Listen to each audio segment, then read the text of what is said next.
Hey everybody, it's Benny One and I'm back at you with another episode review for Loki, everybody. I'm late to this review. I went to the lake yesterday, so that's why I didn't get it up yesterday. So, we are on episode 3 of Loki already, everybody. That is correct. And it picks up right after the second episode where they disappeared. He followed the female Loki.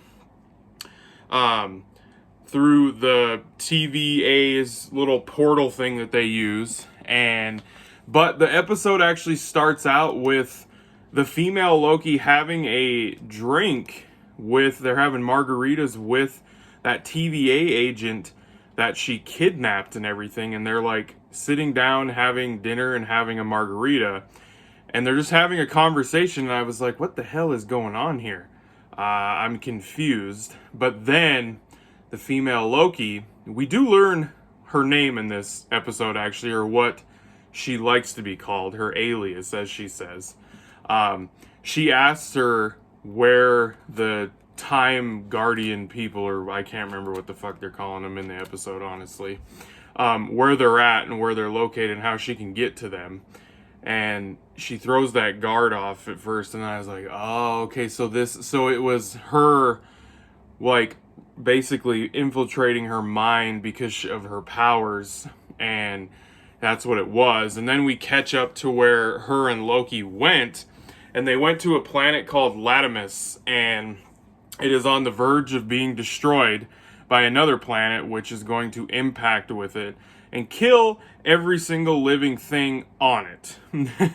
They have like 12 hours, I think they said, until the impact happened, and there's like asteroids falling on the planet, and she is pissed, for one thing, that they ended up there, and she's not happy with Loki. They kind of fight with each other through most of the episode, but we get a lot of screen time with the both of them, like a lot. Owen Wilson's Morbius is not in this episode at all, and I will say that he's missed. He's very missed. Him and Loki's interactions together and their banter with each other, the back and forth that they do, I would say it's most definitely the strong point of this TV show so far. So I think I missed him, and I think he was missed in this episode. But it still was a decent episode because the female Loki, who we learn likes to be called Sylvie, that's her alias that she likes to go by. So that's basically her name is Sylvie. We find that out in the episode. So, but yeah, her and Loki need to basically power up the TVA device that they use to jump from time to time, because it doesn't have any more power, and they're trying to figure out how to power it up. And they're fighting for it at first. Like when they first get to this planet that's going to be destroyed, they're just fighting over it, like fighting each other constantly. And they basically, every time they fight, they come to a standstill because they're both Lokis. They both understand each other. They both fight similar ways. It's just, they're just a different version of each other. So they realize that they kind of need to work together, even though they don't really like each other and they don't want to work together. They got to work together to figure out how to power this thing up so they can get off this planet before it gets destroyed. So we get a lot of scenes of them walking to a place, a location, a destination to try and get this thing powered up, and a lot of dialogue between the two of them.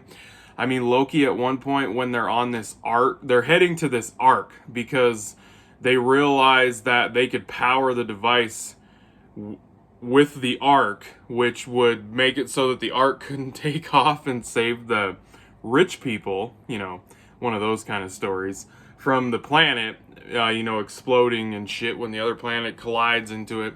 So they figure out they could power it up using that arc, and then all these people are going to die anyways. So, Loki style going on right there. But they're on a train. There's some pretty funny scenes on this train, but Loki talks about his mom, and like they really start to connect when they're on this train. And there's a cool scene where she falls asleep and Loki's like drinking in the bar and like singing Asgardian songs with the people on the train. It was a pretty cool little scene. He gets a little twisted, a little drunk. The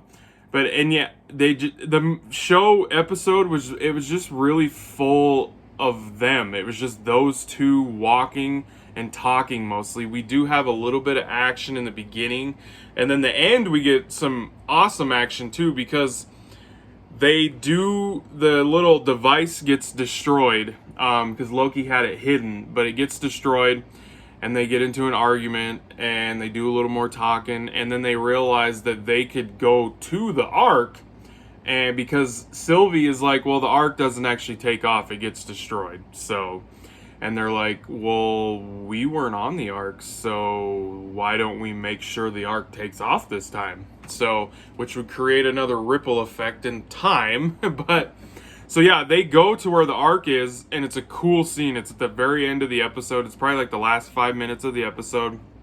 We get to see these guys fighting these security guards while these asteroids are falling all around them and like blowing them back, and just cool little scene. And the Ark gets destroyed, of course, and that's where our episode ends. And they're on this planet where this other planet is about ready to smash into it and destroy every single living thing on this planet.